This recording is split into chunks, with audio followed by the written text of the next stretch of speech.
cette base militaire de Tamanrasset, à quoi sert-elle?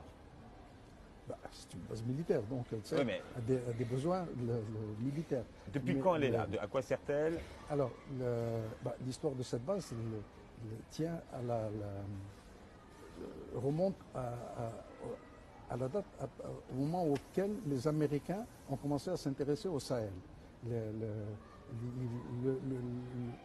Le déclencheur, ça a été la découverte de pétrole au Tchad. Et là, ce sont des compagnies américaines qui ont commencé à exploiter ce pétrole.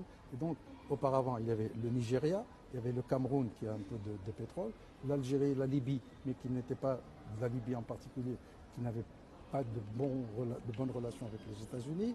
L'Algérie, il y avait cette histoire de loi qui faisait que bon, ça balançait entre oui, je t'aime, moi non plus.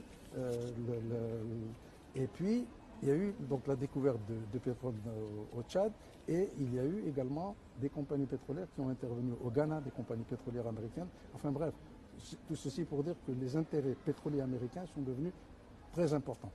Et donc les Américains ont voulu intervenir dans le Sahel. Ça rentrait complètement dans le cadre de la politique de George Bush qui, lui, l'essentiel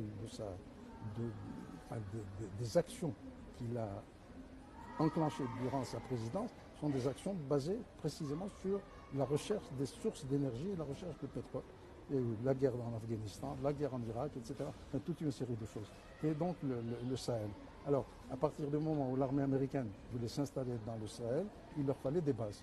Ils ont sollicité les Algériens qui ont dit d'accord et qui se sont mis à réaliser une base donc, à Tamanrasset par l'intermédiaire d'une compagnie algéro-américaine. Ce qui fait que Elle-même filiale d'une autre compagnie.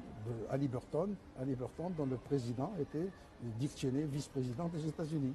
Donc les choses se passaient en famille, je dirais, entre d'un côté des Américains et de l'autre côté les Algériens qui étaient enclins, disposés à leur accorder donc cette base. Et donc cette base a été construite par BRC, donc la compagnie algéro-américaine. Elle a sous-traité un certain nombre de choses à des entreprises canadiennes, etc.